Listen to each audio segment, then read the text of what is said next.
Hello, how are we? Today I've been guided to talk to you about the loss of my child back in 2002. We only had him for 2 days. Now,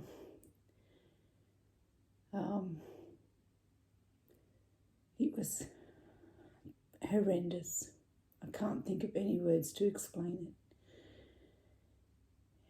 It was the worst, would have to be the worst thing that's ever happened to me in this lifetime, for sure.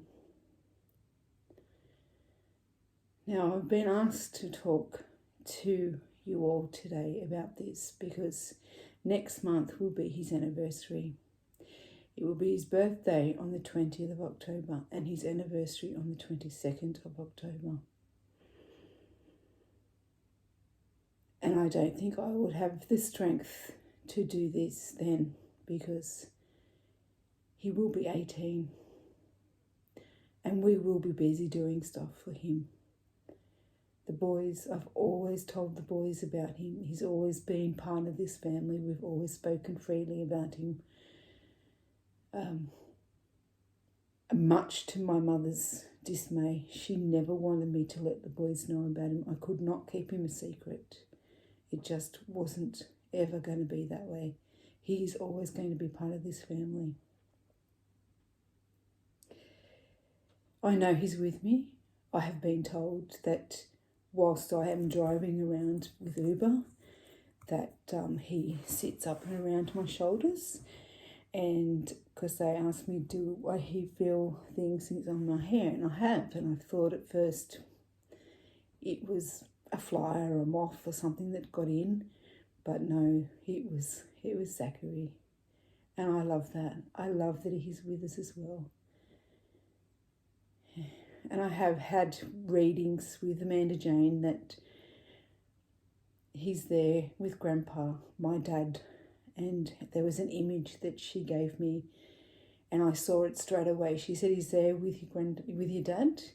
He's standing there holding his hand.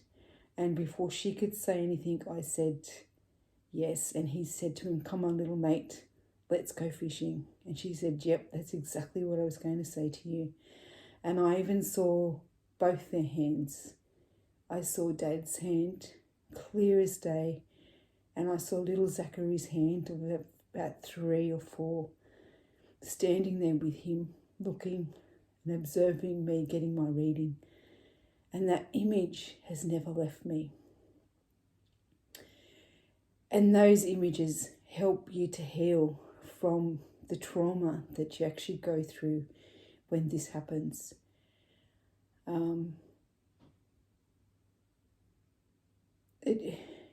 It's just trying to put it into words. It is a long time ago. It is 18 years ago, and not one day goes by that I never ever think about him.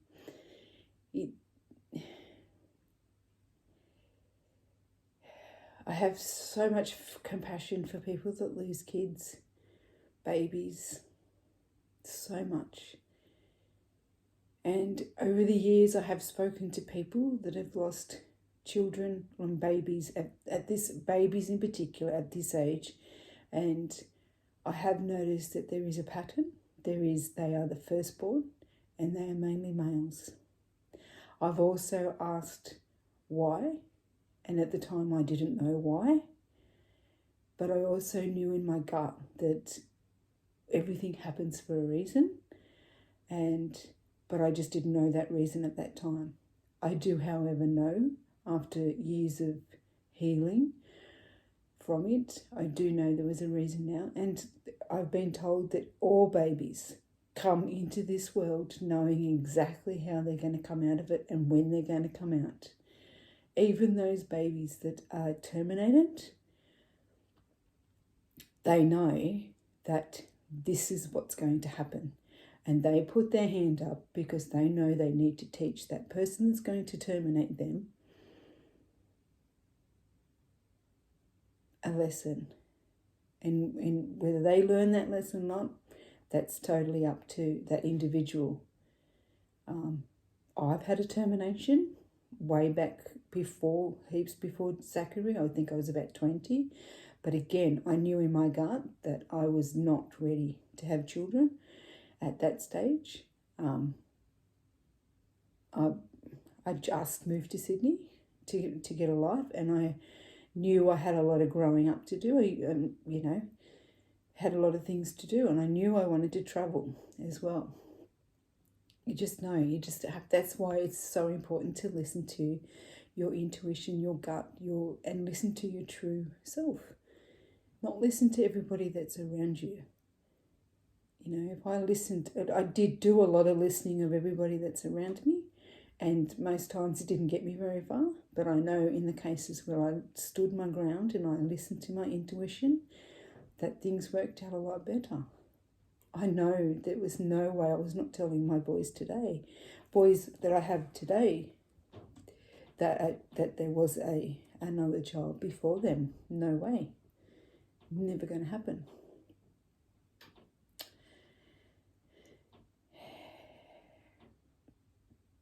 The hospital was fantastic. I can't fault the hospital. Everyone was telling me that I needed to sue, but no, that's not my style.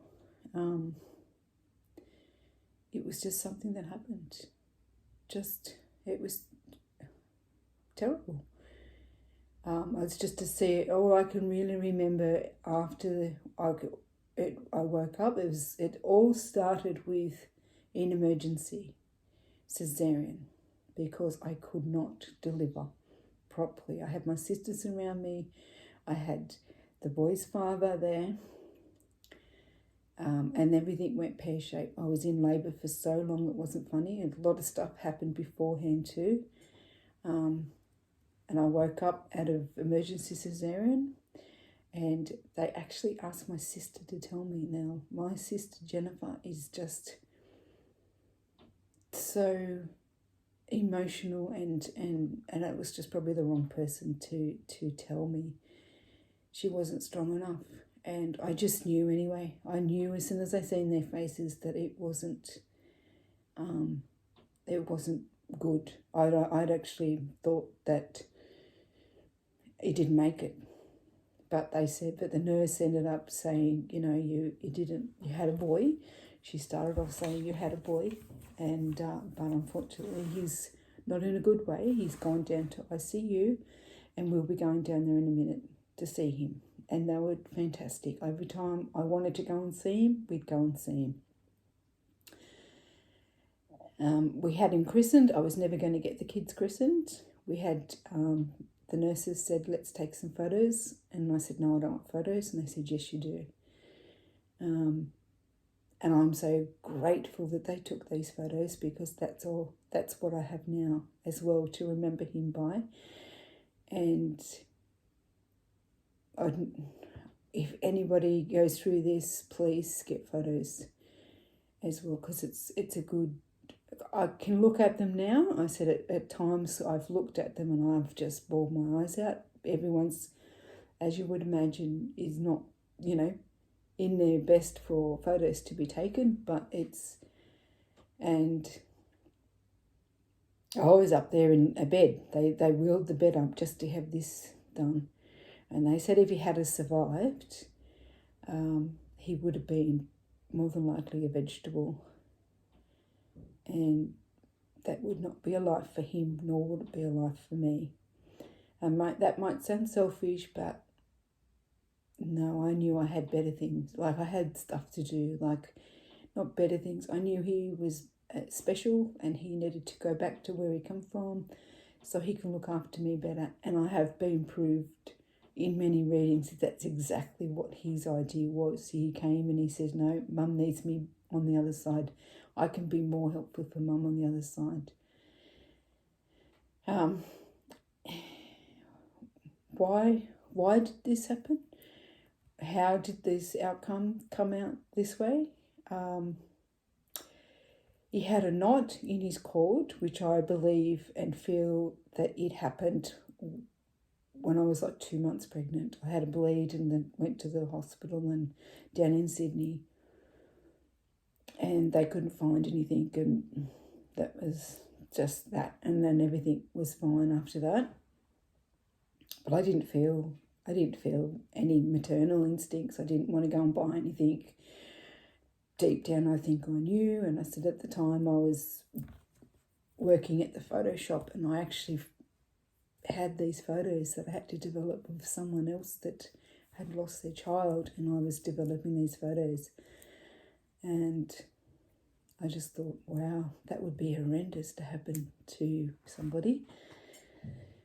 And a lot of the people I worked with couldn't even handle printing them or sorting through them and making sure that they were done.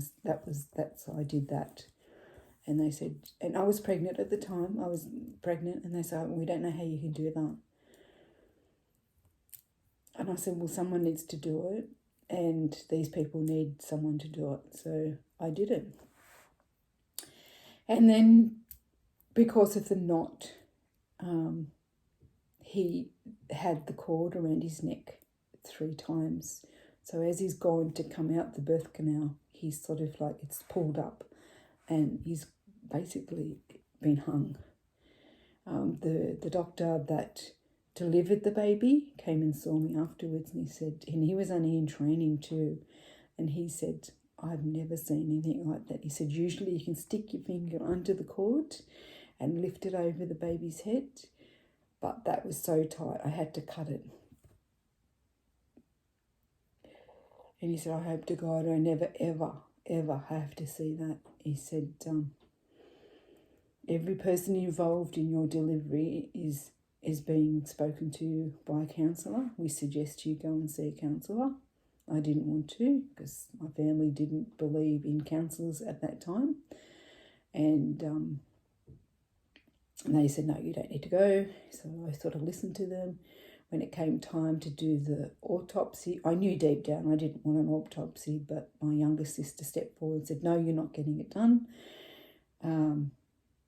He's been through enough, which I kind of agreed with her, but that's just the dynamics of the family. She thought she was doing the right thing, and I don't think I would have had it done. And after that, it was like I couldn't, we sat there nursing him, and we're kind of like waiting for his last breath, and I said, I can't do this, I cannot wait for his last breath. Everybody was there.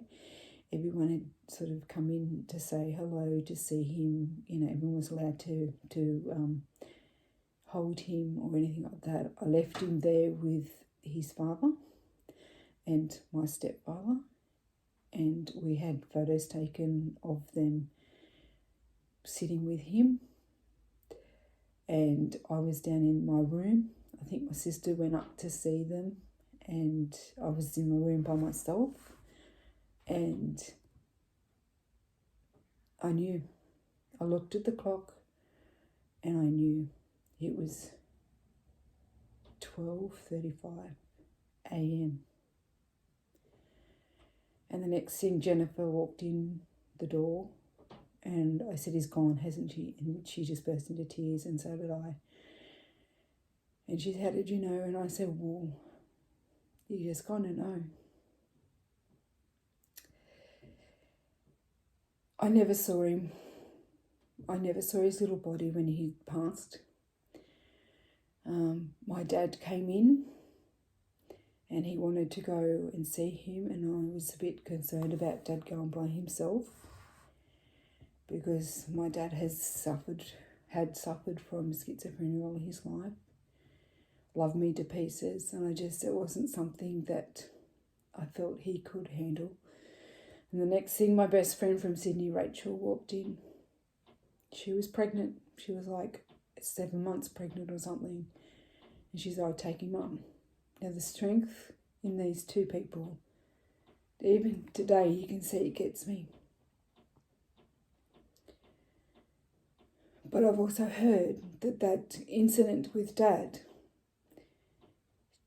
he never got over it.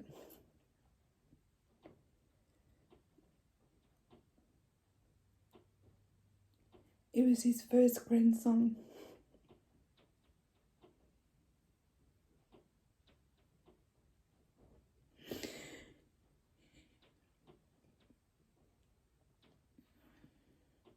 And it was his eldest daughter, his child.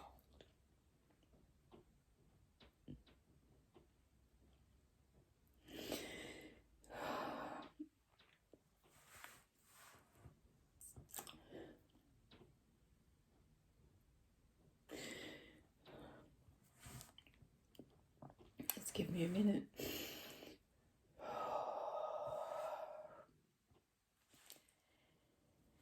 Yeah. But they got to meet him and they got to nurse him. And I'll be ever grateful for that. And like I said, I've been told that they are together now on the other side. And I often have dreams that Dad comes into my dreams and we talk, and most times I'm crying in his arms because I miss him so much. But I know he's in a better place. He doesn't have schizophrenia anymore.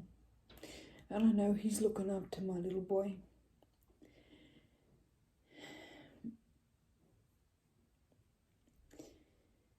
And that's a comfort. You know, some people mightn't believe in the other side and all that sort of stuff, but if it comforts somebody, then what's the harm in that? Like, anyway, I believe it comforts me, and that's all that matters.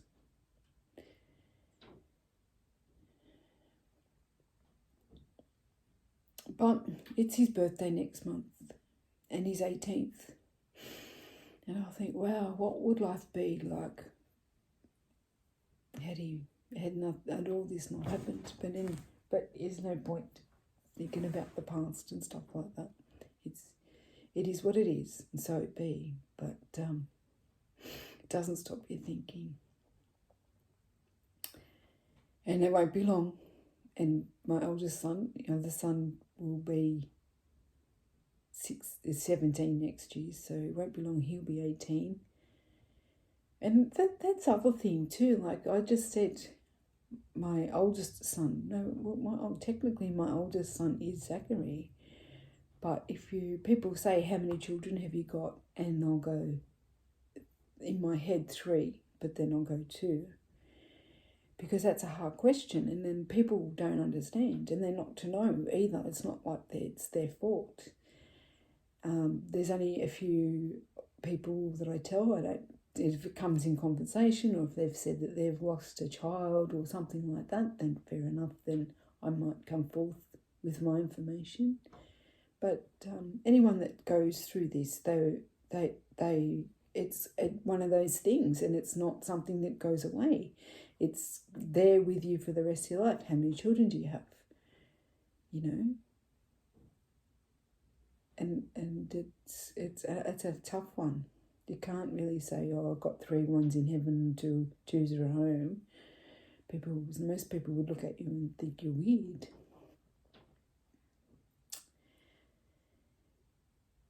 Yeah, so that's Zachary. My beautiful boy, Zachary.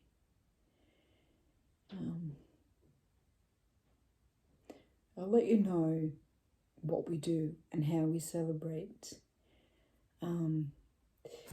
This is a little photo of him that he's sitting here looking at me, sort of thing. You might like to see.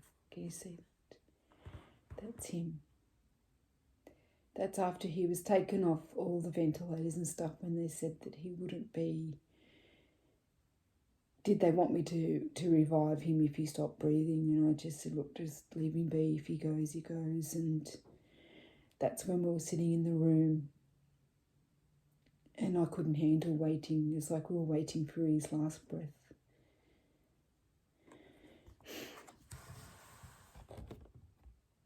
And I know Dad's mother is there too. I've also got a little one here that I keep on my table. And that's Grandma. That's my mum's mum holding him there. She just thought he was beautiful. She even rang me and said, is it okay if I put a photo of Zachary up in the lounge room? And I said, absolutely. There was also an incident at Christmas time. Mum has balls, like Christmas balls for the tree. And all the grandkids, well, Lauren was the first. She had a Christmas ball. She'd had one made for him because it would have been his first Christmas. She put it at the back of the Christmas tree. I just let her go because that was her thing. I didn't say anything. It wasn't until, I'd say, my youngest child came and said to me, "Mum, why is Zachary's Christmas ball at the back of the Christmas tree?" By this stage, there was Lauren, Jackson and Patrick lined up down the Christmas tree with these Christmas balls. And I said, "I don't know, you need to ask Ma." So he went and asked her, and her answer was, "Your mother told me to put it there." And he said, "No, she never." So he took it and put it at the front, and then he stayed there. They were in order then. He made them he put it in order. Lauren, Zachary, Jackson, Patrick, right down. And it never changed. Every year she put that up. They made it that way. I don't know if she was happy with it, but that's what my kids wanted. I think I've got the balls now, and every Christmas we put them up. So there's those sort of little things that you need, that you contend with after the event as well. And depends on whether you've got a family around that fully understands and sort of knows how to handle it. So I don't think my mum knew how to handle it. She didn't know how to talk about it. She never spoke about him, never talked about him in any shape or form. Didn't like when I spoke about him. But, you know, that was her thing as well. So you just can't control other people. You just have to stand your ground. That's all I can say. Stand your ground and stand up for it, and do the way you want to do it for your heart, for you. And no one said it was easy. It's not easy. It's terrible. But I eventually got help. I went and, for everything else as well. And we've unpacked that and understand it better. And the readings I've had from clairvoyants and mediums like Amanda Jane, all that sort of stuff, it always comes through, always says hello to Mum. I'm usually in tears when it happens. But that's okay. That's part of healing too. You shed some tears, and that's cleansing and healing, and that's good. That's all part of it. So never be afraid to cry. Never ever be afraid to cry for anything. It's part of healing. So I think I've gone on a bit over time that I thought I would, but then, how much can you say and how much can't you say? Whatever happens in these recordings is meant to happen, I believe, and I'm sure Spirit and angels are going to guide me to do more. I have other stuff to get out there and to voice. They believe and I believe that me going through all this and healing and coming here today and to voice my experiences, my feelings, my thoughts, my on this subject, on all the subjects that I will be talking about, is to help others, and that's my goal, is to help others. Now, if you're going through anything like this, please do not hesitate to put your hand up. I'm no professional, but I've been through it, and at some point I should be able to at least comfort you, at least know that you're not going through this alone.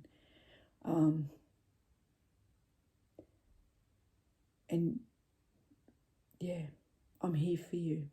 I am here for you. I didn't have anyone really to be there for me, and I know what it's like. So yeah, get in contact if you need to. And it's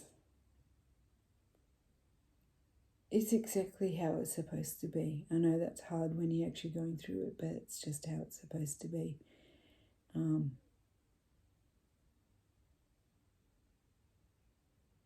So until next time, and probably another subject. I've got many subjects, many big events that I need to talk about. And remember, I said this was the worst one ever. There are other topics that I've been told I need to talk about from my life, and because I was sexually abused, and I've also had a big, I don't even know what to call it, karmic relationship, whatever, which has been going on for 4 years, and I learned a lot from that as well. So yeah, until next time, love and light, and please be gentle with yourself. Bye.